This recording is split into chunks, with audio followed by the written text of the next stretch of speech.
So I'm playing catch up.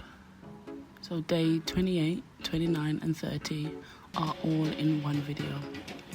And what I'm finding is that on the 28th, dub is the sound of love. 29th, give yourself rest. And today, the 30th, it's okay to take care of yourself, to spend on yourself and know that you are enough.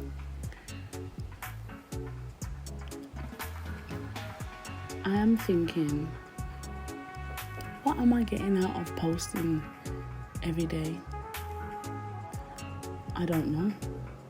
I might not see it now, but I'm learning that consistency is key.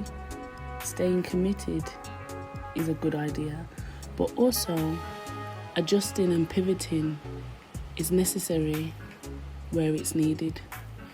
And I think I'm going to change my approach to the rest of the 70 days and be more intentional about what I'm posting.